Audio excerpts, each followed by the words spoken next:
Welcome to Our Girl Relationships. We talk about the problems people face in their day to day lives. Let's start with the video. My best friend, Victoria, 25, and I, female 23, have always been into pranking each other. We've been friends since childhood, and ever since then, this was the nature of our relationship.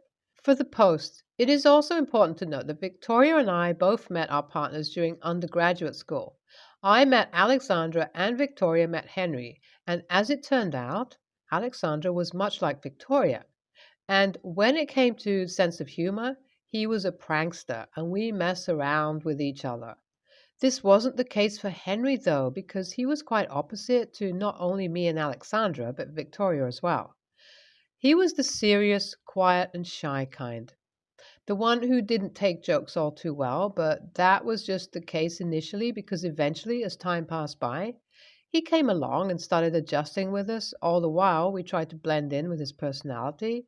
And just like that, time went by and we all became good friends.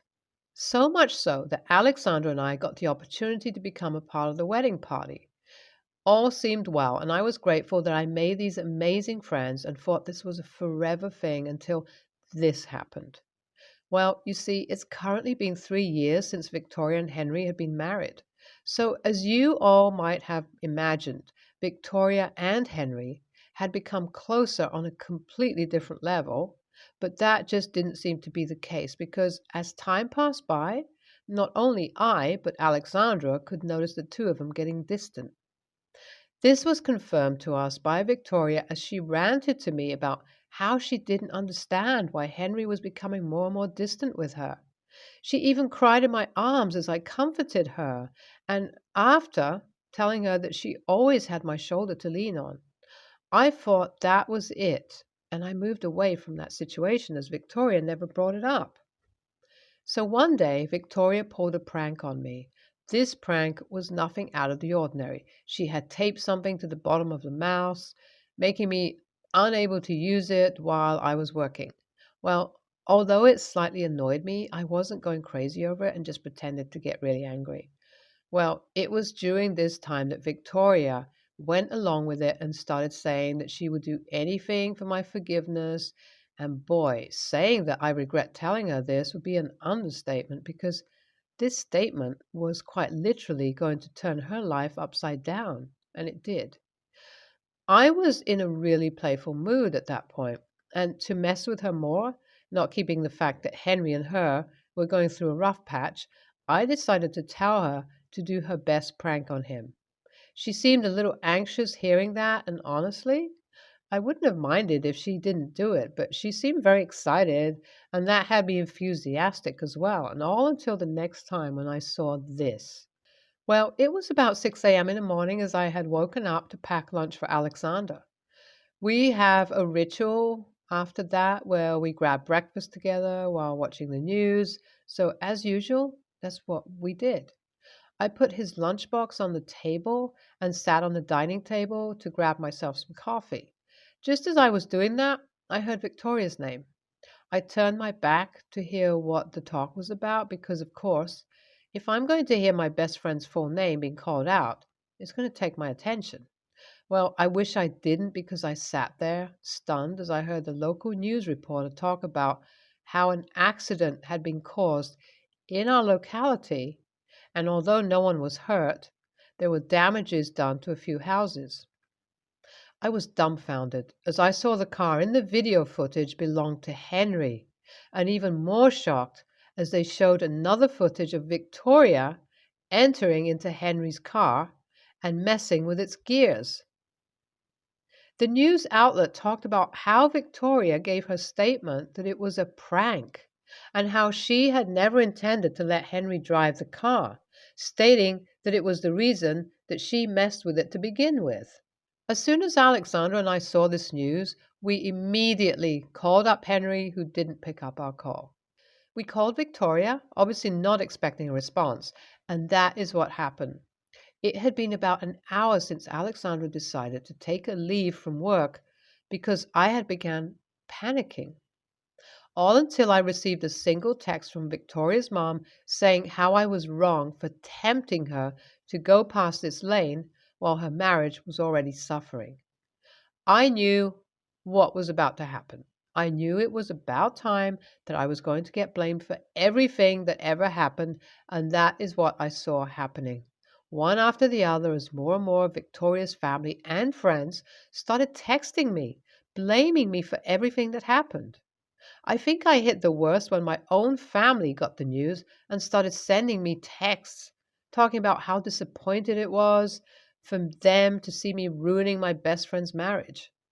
I knew that was the last straw and broke down, but until then, Alexander received a message from Henry telling us that he would meet us tomorrow to discuss everything. That is all the message said. He did not express his anger or sadness in this text, leaving me more anxious and confused than ever. This is where I am currently, in a state of conflict and unsure what to do, as my best friend's life is obviously being uprooted and the cause being a silly little joke made by me. I feel stupid and like an idiot for saying what I did, not taking into consideration everything that had been going on in their relationship. Although Alexandra says it's not my mistake, the messages sent by my own family along with Victoria's don't help, which is why I'm here, asking for advice, judgment. Is there anything I can do to help Victoria? AITA for suggesting my BFF prank her husband, not knowing that she was going to take it to another level and cause him to get into an accident? Hi all, here's a small update. Things took a turn for the worse as Victoria's parents came over to our place today. I obviously let them in because prior to all this, they were amazing people. They were like second parents to me, being there for me at times that my parents weren't, but I guess they have really become firm on the fact that it was me who set Victoria's marriage ablaze as soon as they came in. They demanded that I pay for Victoria's lawyer fee as an apology. They said more things about me as a person, but what hurt the most was how they said that they wished that my marriage failed as Victoria's did. Alexandra and I stayed quiet for the most part, giving them the respect that I once had for them until they started becoming aggressive towards us. That is when I unfortunately had to threaten to call the cops on them. That was enough to scare them, and they eventually just left before threatening to file a lawsuit on me. Well, I told them good luck with that before I opened the door for them to leave. This was heartbreaking to do, but I guess it was much needed. As for Henry, we're going to be seeing him soon. He had to cancel our meeting for today because he was caught up with things. So until then, I'm trying to calm my nerves.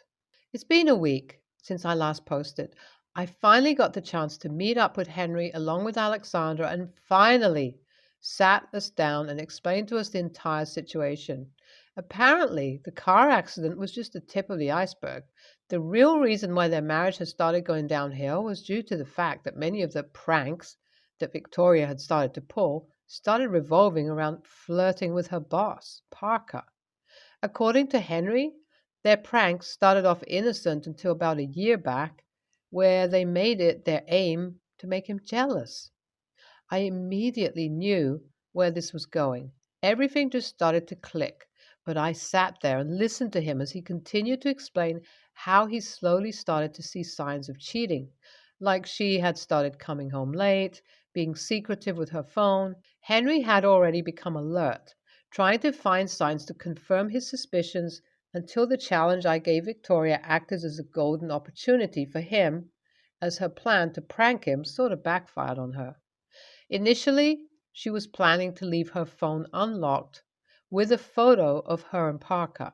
Well, her stupid self did not think about how Parker could easily just open her gallery and go through her photos, and when he did that, he saw everything that confirmed his suspicions.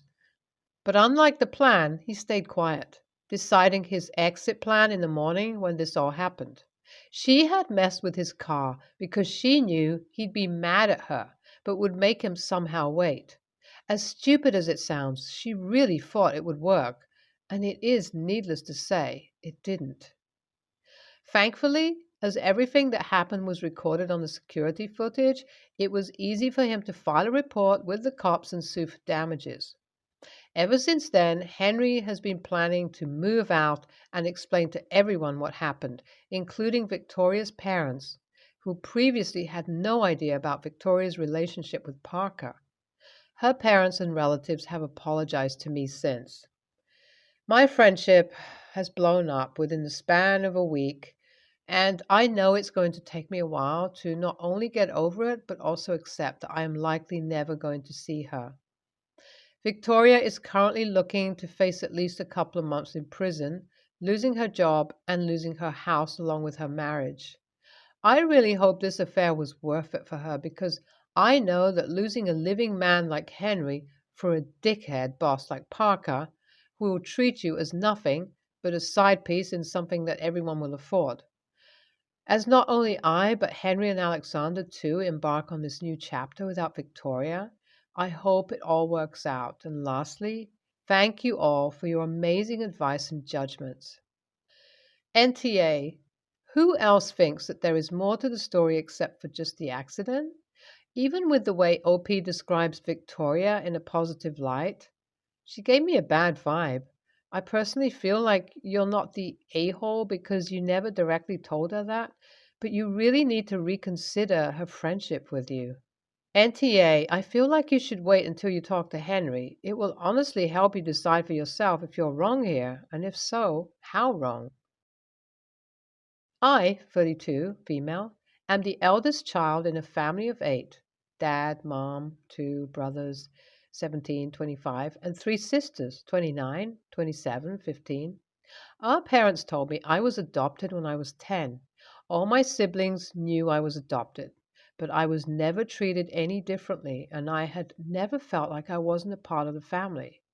Some years ago, Grandma, Mom's mom, passed away in her sleep very suddenly without a will.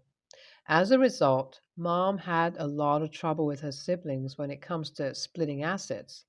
It took 3 years for everything to settle down, after which Mom told us she would be drawing up a will to prevent the same thing from happening. Mom came home from the lawyers, beaming, saying everything's settled. We were like, okay, great. But in her excitement, she started telling us who's getting what. My 29-year-old sis told her she doesn't have to tell because it's awkward, but Mom says she doesn't want any surprises and wants us to know in no uncertain terms as to what we are getting so we don't fight and contest the will because it's final. After she finished rattling off the list, my siblings and I realized that I had been left out of it, so my 25-year-old brother asked what I'm getting. Mom stopped smiling and asked me if that's what I had asked my brother to say. I said no, I didn't. But I too am wondering why I haven't been mentioned. I don't know what happened, but something seemed to snap in her after I said that. She told me I shouldn't be greedy and should be grateful that she raised me because who knows where I could be and what I'm doing otherwise. I was hurt and told her that it wasn't really about the money, but leaving me out of her will was clearly hurtful, and if she had really seen me as her child, she wouldn't have left me out and said all those awful things. Mom reiterated that the will's final, then excused herself. I left shortly after, but my 15-year-old sis told me that Mom didn't come out of her room until the next day. I tried to resume things as it were, but her speech and text messages to me had become short and curt, and she no longer calls. We used to call each other regularly. Dad told me I shouldn't have been rude and disrespectful to Mom, that I broke her heart and should apologize. I told him what happened, and he said her money, her decision, and that I shouldn't have challenged her. I didn't want to argue, so I said nothing. My siblings have been trying to talk to Mom and Dad about this, but it seems to only make them unhappier. Dad accused me of turning my siblings against them. I haven't visited my parents since the incident with my mom about 3 weeks ago, and we adult kids usually visit every week if nothing comes up. AITA for asking about my share of inheritance, which basically challenges my mom's right to her money and assets and for causing this conflict. NTA, OP, your mom basically told you she doesn't see you as her child. And yet she's the hurt one. I'd distance yourself from her. I'd invite your siblings out more and make more connections outside of your parents. I have a feeling if you have kids, your mom will want to be treated as a grandma, and you'll have to decide if someone who doesn't see you as her daughter should get to be treated as a grandma. This is the kind of thing I think is pretty hard to come back from. I think she messed up, but it's somehow making you into the bad guy. NTA, sure, your mom is entitled to split her estate up however she wants, but she started the conversation about the details of the will, not you. And it's pretty normal for you and your brother to ask the obvious question. Hey, did you forget to mention throwaway? Your mother is a huge AH for going straight to, hey, be grateful we adopted you. That's just cold. And that's an AH reason for being inequitable in her will. On a tangent, stories like this are a great reason to talk about inheritance while everyone's still alive. There's always something that pisses off someone, even if it's not as egregious as this. Dealing with it in the aftermath of someone dying is 10 times worse, judging from the complete debacle of my grandparents' estates. My Uncle Nick was married to my Aunt Lana until her death 7 years ago. They were married before I was even born, so I grew up with her. I was 15 when she died. My cousins, their kids, were 8, 7, and 5. My whole family adored Lana as though she was biologically one of us. They had known her most, if not all, of her life. My uncle met his second wife, Janet, 4 years ago. They started dating a few months later and they got married 2 years ago. Janet has struggled with the fact Aunt Lana is still remembered by the family. We still mark the anniversary of her passing. We remember her birthday and leave stuff on her grave. My cousins talk about her a lot. They say how they wish she was still here. It's not that we dedicate our whole lives to it, but when someone brings up family photos, she's in many of them. Same with old family videos. She was also responsible for the flower garden in my grandparents' house, and there are a lot of memories of her. Janet has asked my parents and grandparents why we feel the need to remember Aunt Lana as though she were their daughter, sister, instead of Nick's wife. Once she grumbled that my youngest cousin spent his art class making something for his mom's grave for Mother's Day instead of making her something.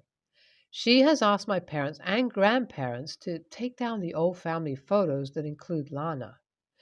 It was at my cousin's birthday party a couple of weeks ago where both sets of his grandparents were posing for a photo, and he had brought up his mom that Janet started grumbling and sulking that she had come up. I asked her if she was okay, and she said she hated mentions of that woman, that she had never seen ILS, as fond of a late daughter-in-law, before that they actually mourned her passing after so long. She said she had figured she would have stepped into her place by now. I told her she needed to understand that Aunt Lana was part of her history, was a big part of mine, and that she was always going to be part of our family and someone we loved. I told her we could love both of them, but as long as she competes with my aunt, she won't ever be able to get close to us because she never tries to hide her feelings, and we can't just act like someone we love didn't exist. She had a tantrum where she called me an insensitive bitch.